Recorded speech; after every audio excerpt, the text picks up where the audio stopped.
지금 독일에서 난리가 났습니다. 평생을 데이터 하나만 바라보고 데이터만을 믿어오던 독일 최고 연구소장이 인류 최후의 날이 오면 유일한 답은 한국의 어느 산골 마을에 있을 것이라는 다소 충격적인 주장을 내놨기 때문인데요. 해당 연구소장의 증언에 따르면 지구온난화로 인해 유럽에서는 이미 자취를 감춘 인류의 미래를 결정짓는 이것이 한국의 외딴 산골에 여전히 남아있다고 합니다. 심지어 독일 정부는 세계 최고의 기술력과 자본력을 앞세워 곧장 백지수표까지 내밀며 한국에 이것을 넘겨달라고 요청했다는데요. 하지만 정작 한국 측에서는 그 엄청난 제안을 단칼에 거절해버렸다고 합니다. 사실 이러한 결정을 내린 배경에는 과거 한국이 겪었던 뼈아픈 역사와 미래 세대를 위한 한국인들의 남다른 책임감이 숨겨져 있었다고 하는데요. 해당 소식이 독일 국영방송을 비롯해 BBC, CNN을 통해 전 세계로 퍼지자 독일 대통령까지 직접 나서 상황을 보고받았다는 풍문이 이어지는 상황입니다.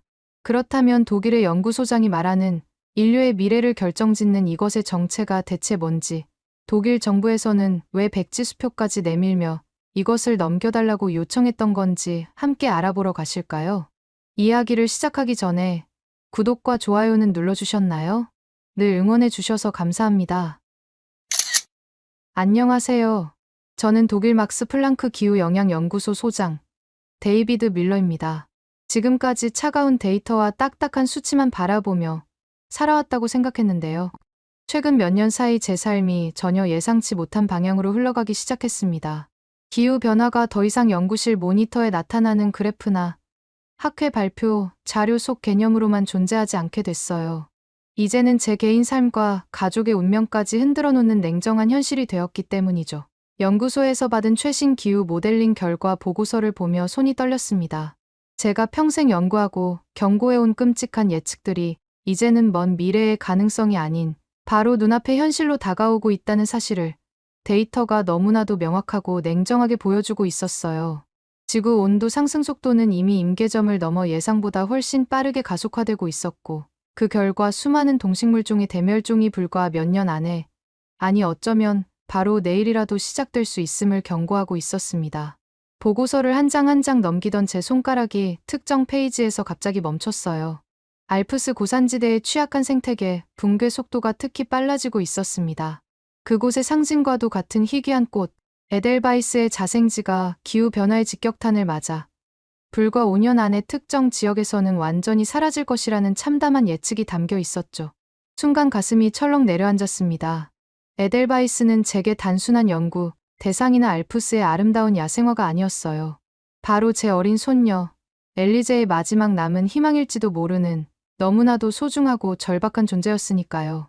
그날 오후 연구소 회의실은 평소보다 훨씬 더 조용하고 차가웠습니다. 저는 막 받은 충격적인 자료를 보여주며 야생식물, 특히 에델바이스 같은 약용 가능성이 있는 희귀종을 지켜야 한다고 목소리를 높였어요. 하지만 회의실에 모인 동료 과학자들의 반응에 가슴이 무너져 내렸습니다. 대부분은 식량 작물을 보존하는 게 먼저라며 야생식물 위기에는 관심도 없거나 너무 안이한 태도였죠. 과학자라면 당연히 가져야 할 위기의식과 미래를 보는 눈이 어디로 사라진 건지 동료들의 모습에 실망을 넘어 속에서 화가 부글부글 끓었습니다.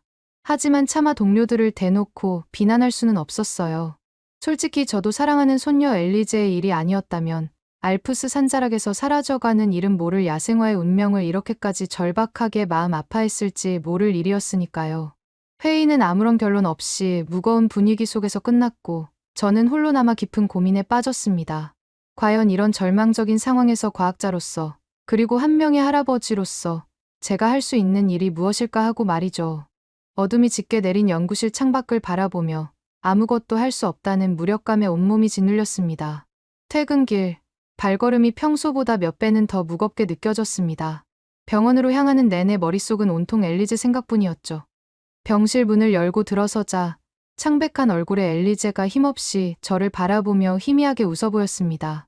희귀 면역 질환으로 점점 약해지는 제 어린 손녀를 보는 것은 매일같이 심장을 날카로운 칼로 도려내는 듯한 끔찍한 고통이었어요.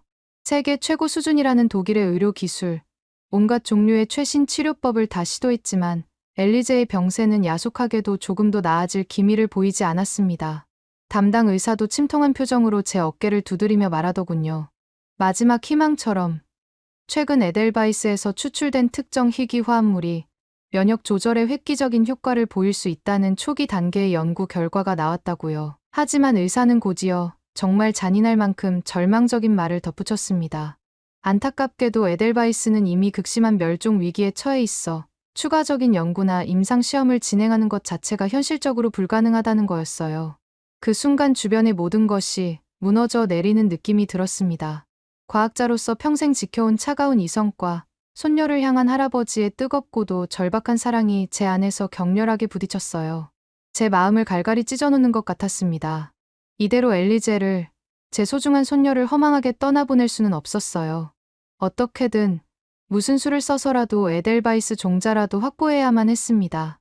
그것만이 어두운 절망 속에서 제가 붙잡을 수 있는 유일한 한 줄기 빛이자 희망이었어요. 하지만 그 희망의 실마리는 대체 어디에서 찾아야 하는 걸까요? 시간은 엘리제를 기다려주지 않았습니다.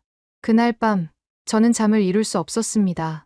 연구실로 돌아와 마치 홀린 사람처럼 컴퓨터 앞에 앉아 전 세계의 주요 종자은행과 시드볼트에 대한 정보를 미친 듯이 찾아보기 시작했어요. 단 1초의 시간도 낭비할 수 없었죠. 제 머릿속에 가장 먼저 떠오른 곳은 노르웨이의 스발바르 글로벌 시드볼트였습니다. 북극의 얼어붙은 땅속 깊은 곳에 위치한 인류 최후의 날을 대비하여 전 세계의 종자를 안전하게 보관하고 있다는 바로 그곳 말이에요. 저는 즉시 스발바르의 방대한 온라인 데이터베이스에 접속하여 관련 정보를 샅샅이 확인했습니다. 손가락이 아플 정도로 키보드를 두드리며 검색했지만 결과는 정말 실망스러웠어요. 그곳에 보관 중인 수많은 종자들 중 90% 이상이 벼, 릴, 옥수수와 같은 주요 식량 작물들과 그 계량종에 집중되어 있다는 사실을 발견했죠. 제가 그토록 필사적으로 찾던 야생식물, 특히 에델바이스 같은 희귀하고 연약한 고산 식물 종자는 데이터베이스 어디에서도 찾아보기 어려웠습니다. 설령 있다 하더라도 그저 분류되지 않은 채 창고 한 구석에 보관되어 있는 수준에 불과했어요. 가슴속에서 마지막 남은 희망의 불씨마저 힘없이 꺼져가는 것을 느꼈습니다. 단순한 보관만으로는 아무런 의미가 없었어요. 발화 조건조차 극도로 까다롭고 알려지지 않은 에델바이스를 되살리기 위해서는 단순한 보존을 넘어 그 씨앗의 생명력을 다시 깨울 수 있는 연구, 기능까지 갖춘 곳이 꼭 필요했습니다. 스발바르가 인류 식량 안보의 마지막 보루일지는 몰라도 제게 필요한 해답은 그곳에 없었어요. 그렇다면 이제 어디로 가야 할까요?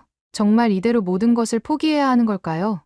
자포자기 심정으로 밤샘 조사를 이어가던 바로 그때 제 눈에 전혀 예상치 못했던 이름 하나가 들어왔습니다. 한국의 백두대간 글로벌 시드볼트였죠. 솔직히 처음에는 큰 기대를 하지 않았어요. 제 머릿속에 한국은 여전히 전쟁의 폐허를 딛고 일어선 첨단 기술과는 거리가 먼 아시아의 작은 나라라는 이미지가 강했으니까요. 하지만 관련 자료를 하나씩 자세히 살펴보면서 제 심장이 꺼져가던 불씨가 다시 타오르듯 세차게 뛰기 시작했습니다. 세계 유일의 야생식물 종자 보존 및 연구 시설이라는 문구가 마치 강력한 자석처럼 제 시선을 사로잡았기 때문이죠. BGSV는 제가 알던 스발바르와는 근본적으로 달랐습니다. 아시아 지역의 토착 희귀종, 특히 전통적으로 약용 가치가 높다고 알려진 야생식물 종자를 적극적으로 확보하고 있었어요. 또한 그 발화 조건을 밝혀내는 연구에 집중하고 있다는 점이 명확하게 나와 있었습니다. 이것이야말로 제가 그토록 찾아 헤매던 바로 그것이었어요. 더욱 놀라운 사실은 BGSV가 단순히 자국의 종자뿐만 아니라 종자 보존 시설이 부족한 아시아의 여러 저개발 국가들의 토종 씨앗까지 대신 보관해주고 있었습니다. 인류 공동의 자산 보존에 기여하고 있다는 점이 인상적이었어요. 단순한 저장고의 기능을 넘어 최첨단 연구 시설까지 완벽하게 갖추고 있다는 사실 또한 제 마음을 강하게 사로잡았습니다. 어쩌면 이곳, 제가 전혀 예상하지 못했던 한국이라는 나라에 제 소중한 손녀 엘리제를 살릴 수 있는 마지막 희망의 열쇠가 숨겨져 있을지도 모른다는 강렬한 느낌이 온몸을 감쌌어요. 하지만 이 흥분감도 잠시 다시 한번 차가운 현실적인 문제에 부딪혔습니다. 과연 제 연구소의 보수적인 동료들을 설득하고 이 낯선 나라로 가는 여행을 시작할 수 있을까요? 앞날이 캄캄하게만 느껴졌습니다. 다음 날 아침, 저는 단호한 결의를 다지며 연구소 긴급 회의를 다시 소집했습니다. 그리고 BGSV 방문 및 공동 연구 가능성 타진을 공식적으로 제안했죠. 제가 밤새도록 조사하고 정리한 많은 자료들을 근거로 한국의 야생 식물 보존을 위한 남다른 노력과 보유한 놀라운 연구, 역량에 대해 힘주어 설명했어요. 하지만 예상했던 대로 회의실의 분위기는 싸늘하기만 했습니다. 대부분의 동료들은 여전히 검증되지 않은 아시아의 시설에 왜 그렇게 많은 시간과 귀중한 연구 예산을 낭비하려 하는가? 라며 노골적으로 의심스러운 눈길을 보냈어요. 일부 고위직 동료들은 스발바르나 유럽 내의 유명한 연구기관들과 협력하는 것이 훨씬 더 안전하고 현실적인 선택이지 않겠나 라는 반론을 강하게 제기하기도 했죠. 연구소의 재정을 담당하는 임원은 비용 대비 효과가 불확실하다는 이유로 고개를 가로저었습니다. 저는 연구소 내부에 깊게 뿌리내린 서구 중심적인 편견과 변화를 두려워하는 딱딱한 관료주의의 높은 벽 앞에서 다시 한번 깊은 좌절감을 느꼈어요. 하지만 이번에는 물러설 수 없었습니다. 제 머릿속에는 오직 엘리제의 창백한 얼굴만이 가득했으니까요. 저는 그 자리에서 단호하게 선언했습니다. 연구소에 공식적인 지원이 없다면 제 개인적인 연구 휴가를 사용해서라도 반드시 한국에 가겠다고요. 제 예상치 못한 강경한 태도에 회의실에는 잠시 무거운 침묵이 감돌았습니다. 과연 제 진심이 동료들의 굳게 닫힌 마음을 움직일 수 있을까요? 저는 더 이상 동료들의 승인을 기다리지 않았습니다. 엘리제를 위해서라면 저는 그 어떤 장애물도 뛰어넘을 준비가 되어 있었죠.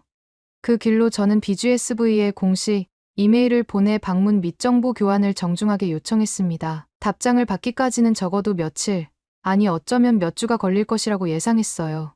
독일의 연구기관들은 보통 중요한 사안에 대해 즉각적인 답변을 주는 경우가 드물었으니까요.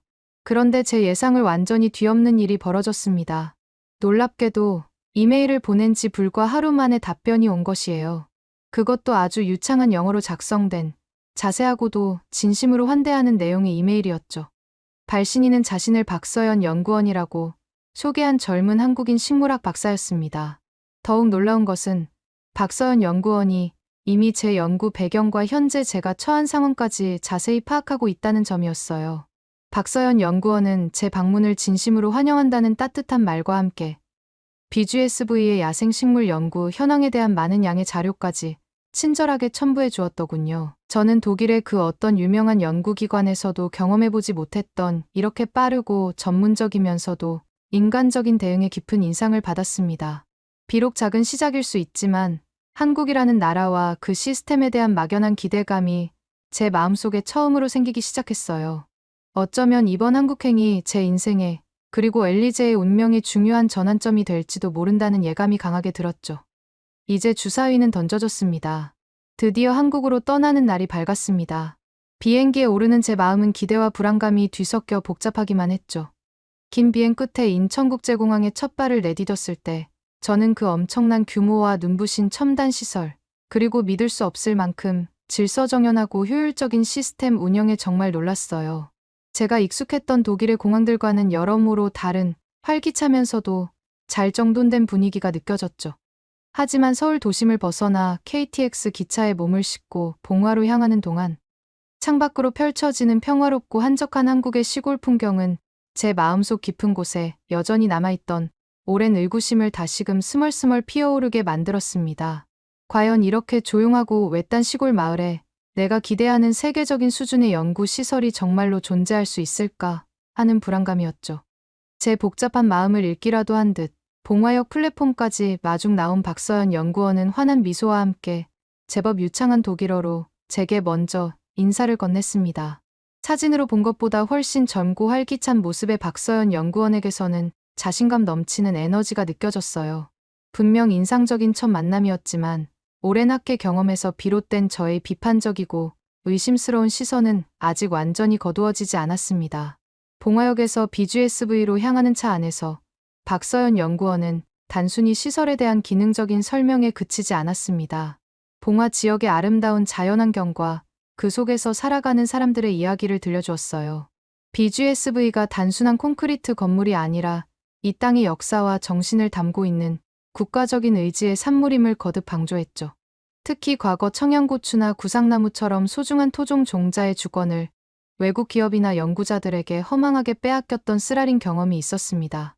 이 때문에 미래 세대를 위한 생명 자원을 지키려는 한국인들의 열망과 노력이 남다를 수밖에 없었다는 박서연 연구원의 설명은 제 마음에 꽤나 깊은 울림을 주었어요. 그것은 단순한 변명이나 자기 합리화가 아니었습니다. 아픈 역사를 정면으로 마주하고 그것을 더 나은 미래를 위한 동력으로 삼으려는 진솔한 성찰로 다가왔죠. 저는 박서연 연구원의 이야기에 조용히 귀 기울이며 제가 그동안 막연하게 가지고 있던 한국에 대한 편견 너머의 또 다른 모습을 조금씩 발견하고 있었습니다. BGSV에 가까워질수록 제 마음속의 의구심은 점차 낯선 문화에 대한 호기심과 작은 기대로 바뀌어가고 있었어요. 여기서 잠깐 다음 부분을 여러분께 전달해드리기 전에 혜택 하나만 소개해드리려 하는데요. 여기 모르면 최대 128만 원 손해입니다. 아정당은 지원금 설치 당일 즉시 입금, 약정 끝날 때마다 꼬박꼬박 받을 수 있어요. 나라에서 정한 지원금이니 당연히 챙기셔야죠. 심지어 신용카드도 현금 캐시백을 최대 20만 원까지 더 받을 수 있어요. 800종 이상 한 번에 비교돼요. 전국 가입자 수 1위 아정당. 가장 많은 가입수당으로 최대 현금을 지원합니다. 다른 곳보다 혜택이 적다면 차액의 120% 보상합니다. 365일 24시간 무료 상담 초고속 설치까지. 불만족 시 전액 환불하는 보장이사도 있어요. 인터넷, 정수기, 이사 청소, 카드까지. 아정당하게 받자. 아정당. 마침내 차가 백두대간의 구불구불한 산길을 따라 한참을 올라갔을 때 해발 600m 고지에 이르러 제 눈앞에 믿을 수 없는 광경이 펼쳐졌습니다. 울창한 푸른 숲과 장엄한 산세 속에 마치 자연의 일부인 듯 완벽하게 조화를 이루고 있었어요. 독특한 버섯 모양의 건물이 신비로운 모습을 드러낸 것이죠. 바로 제가 그토록 찾아 헤맸던 백두대간 글로벌 시드볼트 BGSV였습니다. 주변 자연환경을 압도하지 않으면서도 동시에 최첨단의 세련미를 뽐내는 그 모습에 저는 잠시 넋을 잃고 바라볼 수밖에 없었어요. 이곳은 제가 상상했던 단순한 연구 시설 그 이상이라는 것을 첫눈에 바로 느낄 수 있었죠. 박서연 연구원은 이곳이 한국국가정보원에 의해 최고 등급의 보안시설로 지정되어 있다는 사실을 다시 한번 알려주었습니다. 실제로 시설 주변은 보기에도 단단한 높은 철조망으로 둘러싸여 있었어요. 곳곳에 설치된 수많은 최첨단 CCTV 카메라가 보였습니다. 정기적으로 주변을 순찰하는 경찰들의 모습은 이곳이 국가적으로 얼마나 중요한 핵심 자산을 다루고 있는지를 분명히 보여주었어요. 엄격하게 느껴질 수도 있는 보안 수준이었지만 제게는 오히려 깊은 신뢰감을 안겨주었습니다. 인류의 미래가 달린 소중한 자산을 지키기 위한 진지하고도 철저한 태도가 느껴졌기 때문이죠. 저분 너머에는 과연 어떤 놀라운 세계가 기다리고 있을까요?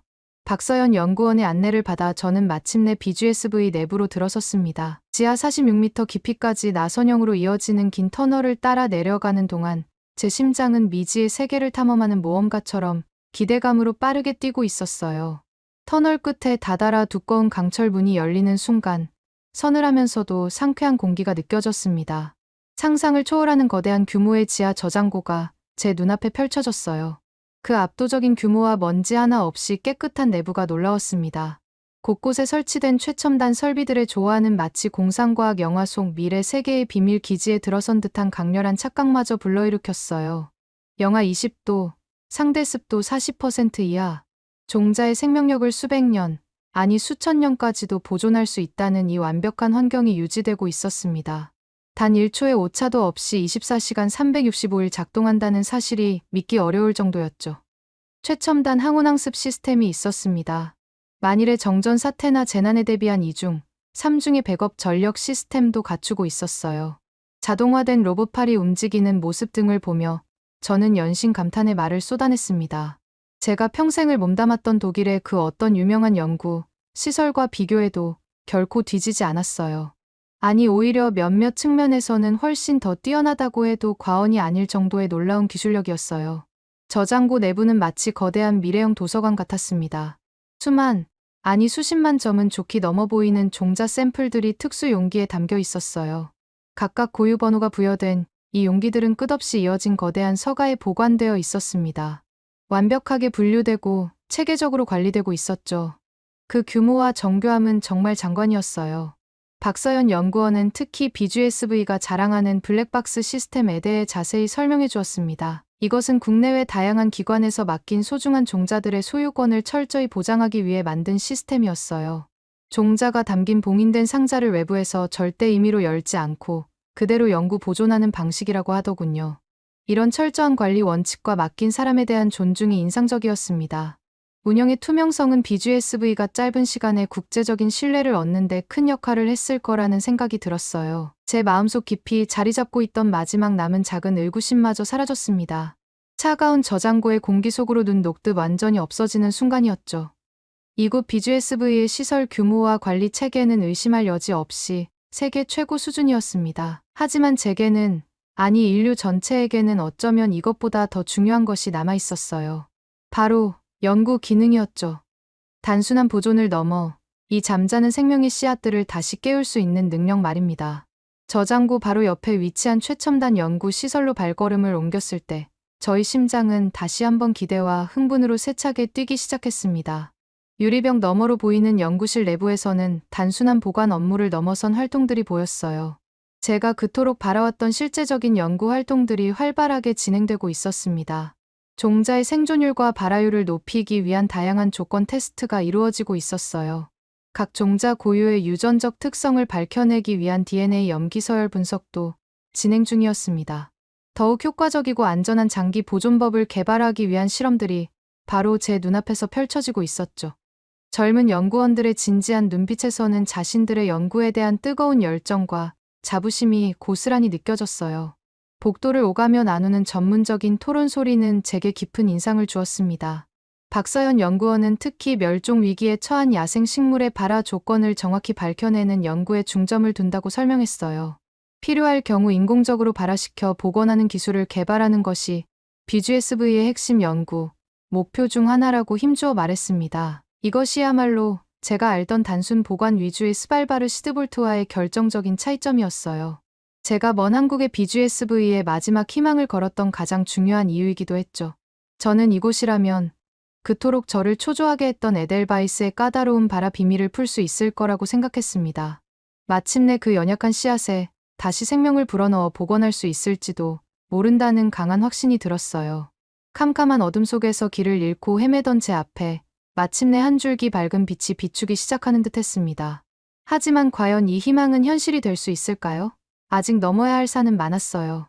이어 박서연 연구원은 BGSV의 또 다른 매우 중요한 활동을 설명했습니다. 바로 전국 각지, 심지어 해외에서까지 이루어지는 종자 수집 과정이었어요.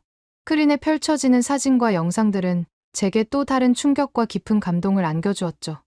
험준한 깊은 산악지대의 절벽으로 직접 들어가는 모습이 보였습니다. 배를 타고 몇 시간씩 위태롭게 들어가야 하는 먼 무인도까지 찾아가기도 했어요. 지도에도 잘 나오지 않는 곳에서 자생하는 희귀 식물 종자를 하나하나 정성스럽게 수집하는 연구원들의 모습은 정말 놀라웠습니다. 영상 속 연구원들은 온갖 어려운 상황 속에서도 밝은 미소를 짓고 있었어요. 쏟아지는 비바람이나 살을 애는 듯한 추위도 견뎌냈습니다. 때로는 위험한 야생 동물과의 마주침도 있었죠. 그럼에도 자신들의 임무에 대한 강한 사명감을 보여주고 있었어요. 저는 연구원들의 헌신적인 모습에 자연스럽게 고개가 숙여졌습니다. 이것은 단순한 직업 정신을 넘어선 것이었어요. 미래 세대와 지구 생태계를 위한 고귀한 희생이자 뜨거운 열정 없이는 도저히 불가능한 일이었습니다. 박서연 연구원은 아직 국가적인 재정 지원이 충분하지 않은 어려운 상황임을 솔직하게 말했어요. 그럼에도 연구원들이 때로는 부족한 연구비를 메우기 위해 자기 돈을 쓰기도 한다고 했습니다. 열악한 실험 환경 속에서도 좌절하지 않고 묵묵히 연구를 이어가고 있다는 안타까운 현실도 덧붙였어요. 저는 한국이라는 나라가 과거 소중한 종자 주권을 외국에 빼앗겼던 아픈 경험을 어떻게 극복했는지 생생하게 느낄 수 있었습니다. 그것을 미래를 위한 헌신적인 투자와 노력으로 바꿔나가고 있었어요. 이것은 결코 단순한 기술력 과시가 아니었습니다. 그것은 미래를 향한 절박함과 책임감에서 우러나오는 진정한 노력이었죠. 과연 이런 피땀 어린 노력들이 언젠가는 반드시 빛나는 결실을 맺을 수 있을지 제 마음은 존경심과 함께 더욱 간절해졌습니다.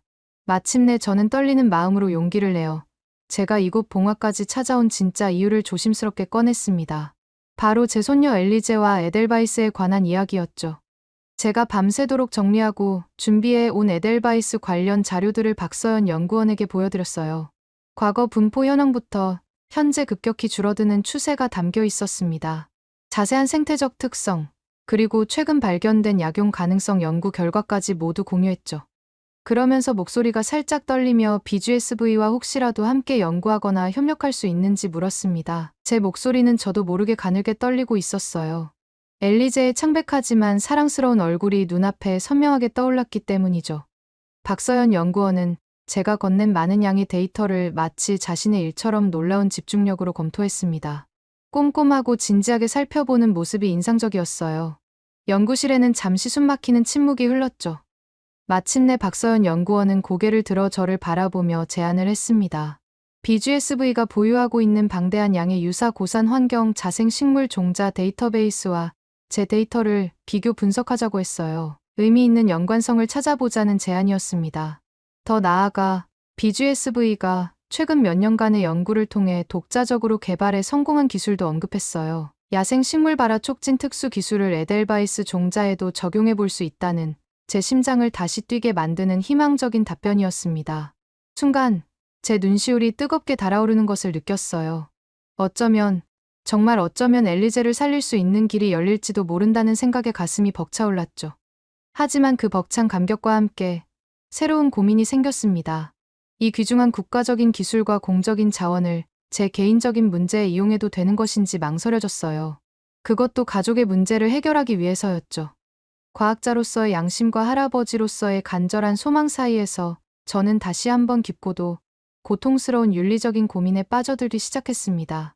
제가 개인적인 상황과 마음속 복잡한 갈등을 숨기지 않고 조심스럽게 내비치자 박서연 연구원은 잠시 저를 물끄러미 바라보았어요.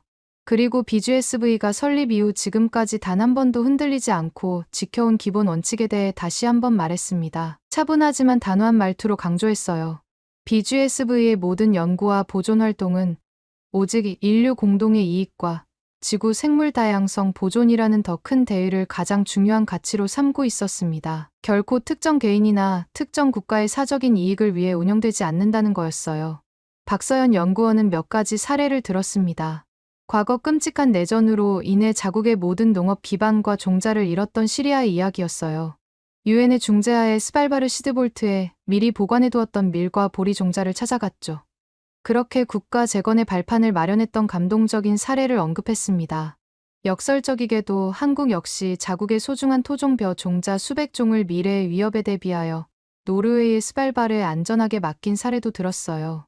국경을 초월한 국제적인 협력과 상호 신뢰의 중요성을 진심으로 이야기했습니다. 저는 BGSV가 추구하는 높은 윤리적 기준에 깊은 존경심을 느꼈어요. 그 어떤 외부 압력에도 흔들리지 않는 굳건한 공익적 운영 철학에 감동했습니다. 눈앞의 개인적인 성과나 단기적인 이익보다는 더 크고 영원한 가치를 위해 묵묵히 헌신하는 이곳 연구원들의 모습에 진심으로 감명받았죠. 그리고 저는 마침내 깨달았습니다. 설령 제가 이곳에서 에델바이스 종자를 얻지 못하고 빈손으로 돌아간다 하더라도 이곳에서의 경험은 값진 것이었어요.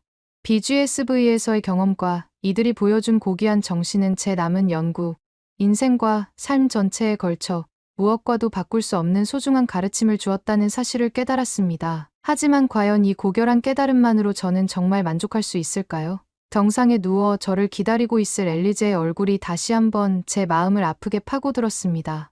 제가 봉화의 BGSV에 머무는 동안 자연은 마치 이곳의 진정한 가치와 능력을 전 세계에 증명이라도 하려는 듯했습니다. 거대하고도 무자비한 시련을 안겨주었어요. 제가 도착한 지 사흘째 되던 날부터 예기치 않은 기록적인 폭우가 내리기 시작했습니다. 마치 하늘에 구멍이라도 뚫린 듯 며칠간이나 쉬지 않고 맹렬하게 쏟아져 내렸어요. BGSV가 위치한 봉화 지역뿐만 아니라 인근의 모든 지역에 산사태 최고 등급 경보가 발령되었습니다. 산간 도로 곳곳이 무너져 통제되는 등 정말 아수라장 같은 급박한 상황이 벌어졌어요. 저는 BGSV 시설, 특히 지하 46m 깊이에 위치한 그 소중한 종자 저장고의 안전이 몹시 걱정되었습니다. 만약 지하 시설이 침수되거나 산사태로 인해 전력 공급선이라도 끊긴다면 어떻게 될까요? 그 수십만 점의 귀중한 인류의 미래 자산들이 모두 한순간에 위험에 처할 수 있다는 끔찍한 생각에 밤잠을 설칠 지경이었죠. 만약 제 고향 독일에서 이런 엄청난 규모의 자연재해가 발생했다면 아마도 큰 혼란이 있었을 겁니다. 복잡한 행정 절차와 책임 소재 공방 속에서 시스템 일부가 마비되는 사태가 벌어졌을지도 모릅니다. 실제로 독일 연구소에 제 동료로부터는 걱정스러운 연락이 왔어요. 거봐라. 내가 그 아시아의 불안정한 지역은 위험하다고 경고하지 않았나. 당장 철수해서 안전한 곳으로 피하라. 식의 빈정거림과 걱정이 섞인 메시지였죠. 하지만 저는 도망치듯 이곳을 떠날 수 없었습니다. 저는 이 위기의 순간을 BGSV가 이 거대한 자연의 도전을 어떻게 극복해 나가는지를 제 두 눈으로 똑똑히 지켜보고 싶었어요. 놀랍게도 창밖에서는 온 세상을 집어삼킬 듯한 폭우가 미친 듯이 쏟아지고 있었지만 BGSV 내부는 평온했습니다. 마치 폭풍의 중심부처럼 놀라울 정도로 안정적으로 운영되고 있었어요. 외부 전력 공급이 불안정해지자마자 만일의 사태에 대비해 준비되어 있던 대용량 비상 발전기가 즉시 자동으로 작동했습니다. 지하 터널 내부에 설치된 최첨단 다중 배수 시스템이 있었어요. 보기에도 튼튼한 특수 방수벽은 밀려드는 엄청난 양의 빗물을 효과적으로 막아내고 있었습니다. 완벽하게 제 역할을 수행하고 있었죠. 중앙 통제실의 대형 모니터 화면에는 지하 저장고 내부의 상태가 표시되고 있었어요. 온도, 습도, 산소 농도 등이 단 조금의 오차도 없이 설정된 값 그대로 완벽하게 유지되고 있음을 보여주는 녹색 그래프들이 끊임없이 나타났습니다. 박서연 연구원을 비롯한 BGSV의 모든 직원들은 조금도 당황하지 않았어요. 불안해하는 기색 없이 각자 맡은 임무에 따라 침착하게 움직였습니다. 숙련된 모습으로 비상 대응 매뉴얼의 각 단계를 정확하게 점검하고 실행하고 있었어요. 저는 그제야 이곳 BGSV가 단순히 최첨단 시설과 기술력만 갖춘 곳이 아니라는 사실을 깨달았습니다. 과거 조선시대 왕조의 가장 중요한 역사 기록인 실록을 수백 년간 안전하게 보관했던 태백산 사고지 인근이었어요. 이런 천혜의 지리적 안정성 위에 진도 7의 강력한 지진에도 흔들림 없이 견딜 수 있도록 설계된 견고한 내진 구조가 있었습니다. 그리고 무엇보다 철저하게 준비되고 반복적으로 훈련된 비상 대응 시스템이 갖춰져 있었어요. 그것을 실행하는 사람들의 강한 의지가 결합된 결과였죠. 이것은 결코 단순한 행운이나 우연이 아니었습니다. 그것은 미래를 위한 철저한 준비와 인간의 지혜, 그리고 시스템의 분명한 승리였어요. 저는 과거 독일에서 비슷한 규모의 기상이변이나 재난 상황이 발생했을 때 겪었던 일들이 떠올랐습니다. 심한 혼란과 당혹스러웠던 비효율성이 생각났어요. 예산 부족 때문에 제때 교체되거나 수리되지 못한 낡은 시설들의 문제점들이 있었습니다.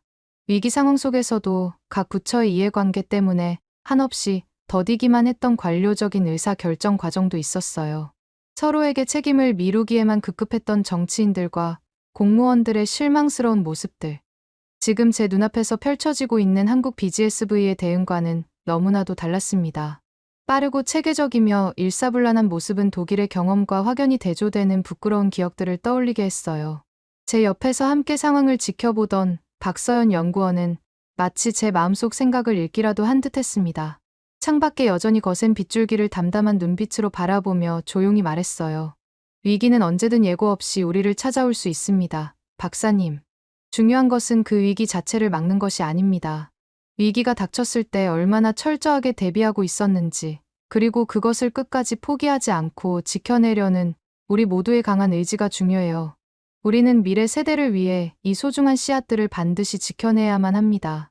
박서연 연구원의 목소리에는 조금의 흔들림이나 과장도 없었어요. 저는 그 말이 단순한 수사나 구호가 아니라는 것을 느꼈습니다. BGSV의 모든 시스템과 운영 철학 속에 깊이 스며들어 있는 이곳 사람들의 진심이라는 것을 온몸으로 느낄 수 있었어요. 눈앞에 보이는 놀라운 최첨단 기술력뿐만 아니라 그 기술력을 굳건하게 뒷받침하고 있는 한국인들의 강인한 정신력에 감탄했습니다. 미래를 향한 투철한 책임감에 저는 그저 온몸으로 압도당하는 기분이었어요.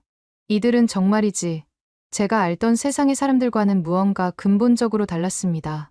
며칠간 온 세상을 뒤덮을 듯 맹렬하게 쏟아지던 기록적인 폭우가 마침내 그 기세를 멈췄습니다.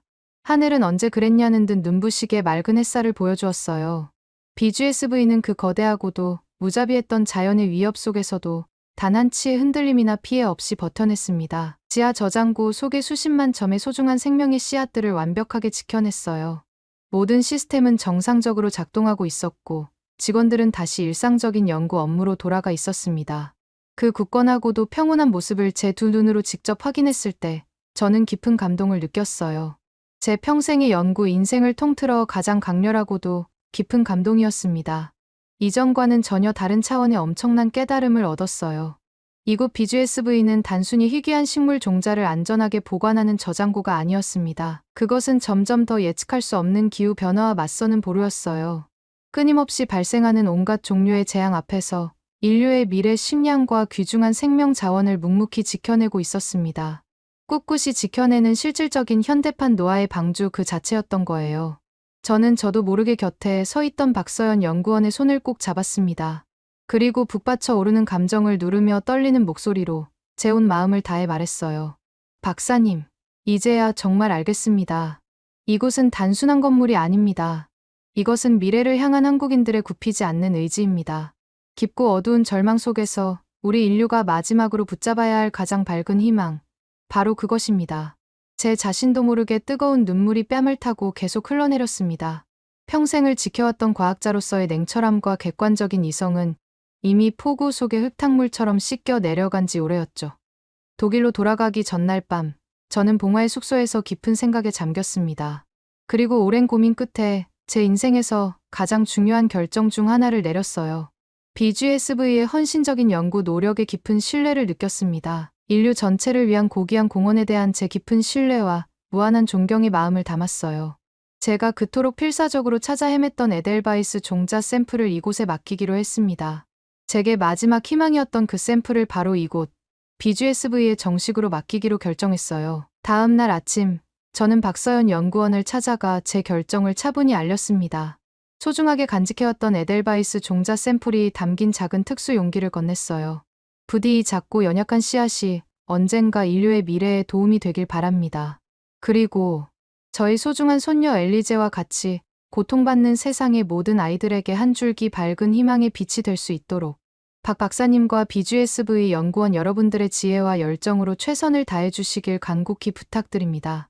박서연 연구원은 제 뜻을 존중하며 무거운 책임감을 가지고 연구에 임할 것을 진심으로 약속했어요. 저는 이전과는 완전히 다른 마음을 품고 귀국길 비행기에 올랐습니다. 슬픔과 희망, 그리고 감사와 경외감이 뒤섞인 복잡하지만 새로운 확신이 생겼어요. 그 마음을 가슴 깊이 품고 돌아왔죠. 독일에 돌아온 저는 굳게 결심했습니다. 제 연구소의 동료들은 물론이고 유럽 학계 전체, 아니 전 세계 모든 이들에게 제가 한국의 BGSV에서 직접 목격한 것들을 알려야겠다고 다짐했어요. 제가 경험한 이 놀랍고도 놀라운 현실과 인류의 미래를 향한 밝은 비전을 반드시 알려야겠다고요. 이것은 더 이상 저 혼자만 알고 있을 비밀이 되어서는 안 되었습니다. 인류 전체가 알아야 할 중요한 사실이었죠. 그로부터 몇 달 후, 저는 스위스 제네바에서 열리는 권위 있는 국제학술대회에 초청받았습니다. 매년 열리는 세계기후변화 및 생물 다양성 포럼의 기조연설자로 참여하게 되었어요. 전 세계 최고의 석학들과 정책 결정자들이 모인 엄숙한 자리였습니다. 연단에 선 저는 미리 준비했던 딱딱한 학술적인 발표 주제를 잠시 옆으로 미뤄두었어요. 대신 제 가슴을 뜨겁게 만들었던 그 이야기를 시작했습니다. 제가 한국의 백두대간 글로벌 시드볼트에서 직접 겪었던 놀랍고도 충격적인 경험을 그 자리에 모인 모든 이들에게 생생하게 들려주기 시작했죠. BGSV의 상상을 초월하는 최첨단 시설에 대해 설명했습니다. 세계 유일의 야생식물 전문 연구 시스템의 우수성도 강조했어요. 예기치 않은 자연재해 앞에서도 흔들림 없었던 놀라운 위기 대응 능력도 말했습니다. 그리고 무엇보다도 인류 공동의 소중한 자산을 지키려는 한국인들의 헌신에 대해 이야기했어요. 고귀하고도 헌신적인 노력과 책임감에 대해 저는 준비된 원고 없이 제 가슴에서 우러나오는 말들로 열정적으로 설명했습니다. 발표 말미에 이르러 저는 연단 앞으로 한 걸음 더 나아갔어요. 그 자리에 모인 모든 이들의 눈을 바라보며 단호하고도 확신에 찬 목소리로 이렇게 강조했습니다. 존경하는 동료 여러분, 그리고 미래를 걱정하는 세계 시민 여러분, 우리는 모두 노르웨이의 스발바르 시드볼트를 알고 있습니다. 그것은 분명 인류의 위대한 업적 중 하나이지요. 하지만 저는 오늘 이 자리에서 분명히 말씀드립니다. 그것만으로는 충분하지 않습니다. 우리가 상상조차 할 수 없는 예측 불가능한 대재앙이 우리 인류를 덮쳤을 때 인류의 다양한 생명 자원을 보존해야 합니다. 특히 그 약용 가치가 무궁무진하게 숨겨져 있는 소중한 야생 식물의 마지막 보루가 있습니다. 바로 저 먼 동쪽 아시아의 작은 나라, 한국의 백두대간 깊은 산속에 존재합니다. 정말 만약 인류 최후의 날이 온다면 우리가 기댈 수 있는 가장 안전하고 가장 완벽하게 준비된 곳은 의심할 여지 없이 바로 한국입니다. 재발이 끝나자 발표장은 잠시 숨막힐 듯한 완전한 고요함에 휩싸였습니다. 그리고 그 짧은 침묵이 깨지듯 우레와 같은 박수 소리가 터져 나왔어요. 마치 얼어붙었던 강물이 거대한 함성과 함께 깨어나는 것처럼 온 장내가 뜨겁게 술렁이기 시작했습니다. 그날 저희 진심 어린 발표 내용은 주요 외신들을 통해 실시간으로 전 세계 각국으로 퍼져나갔어요. 상상 이상의 엄청난 반향을 불러일으키기 시작했습니다. 제 발표 이후 그야말로 전 세계적으로 BGSV 신드롬이라고 부를 만한 놀라운 현상이 일어났습니다. 제가 소속된 독일 정부는 물론이고 프랑스, 영국, 캐나다와 같은 서구의 주요 선진국들의 관심이 쏟아졌어요. 듣기로는 독일 정부에서는 백지 수표까지 건네며 한국의 BGSV를 건네라는 요청까지 했다더군요. 물론 한국 측에서는 뼈아픈 기억이 있기 때문에 단칼에 거절해버렸지만요. 그뿐만 아니라 관심을 갖고 있던 국가들 중에는 자국의 소중한 토종 야생 식물 자원을 보존하는 데 늘 어려움을 겪던 국가들도 많았습니다. 아프리카, 남미, 동남아시아의 수많은 개발도상국들까지 한국의 BGSV에 관심을 보였어요. 자국 고유 종자의 보관 가능성을 문의하는 공식 서한과 협력 요청이 정말 쏟아지듯 밀려든다는 소식을 들었죠. BGSV의 국제협력팀 직원들은 전 세계에서 밀려드는 문의 전화와 이메일에 밤낮 없이 응대하고 있었습니다. 정신없이 바쁜 나날을 보내고 있다는 행복한 비명을 지르고 있다고 하더군요. BBC, CNN, 르몽드, 뉴욕타임스 같은 세계 유수의 언론사들은 앞다투어 특집 기사를 내보냈습니다. 제가 한국의 깊은 산골짜기에서 직접 보고 온몸으로 느꼈던 BGSV의 진정한 가치와 중요성이 드디어 베일을 벗고 전 세계에 알려지기 시작한 것이에요. 저는 이제 확실히 압니다. 한국의 백두대간, 그 푸르고 깊은 산골짜기에 조용히 자리 잡고 있는 BGSV는 단순히 씨앗을 차갑게 보관하는 거대한 냉장고가 아니라는 걸 말이죠. 그것은 점점 더 예측할 수 없고 파괴적으로 변해가는 기후, 위기 시대에 중요한 역할을 합니다. 우리 인류 생존의 열쇠를 굳건히 쥐고 있는 마지막 보루이지요. 깊고 어두운 절망 속에서도 우리가 결코 놓지 말아야 할 가장 밝고 강력한 희망의 등불입니다. 그리고 그 소중하고도 무거운 희망의 불씨를 오늘도 이름 없이, 빛도 없이, 묵묵히 그리고 헌신적으로 지켜내고 있는 수많은 한국인들이 있습니다. 저는 다시 한번 가슴 깊이 우러나오는 존경과 뜨거운 감사의 마음을 전하고 싶어요.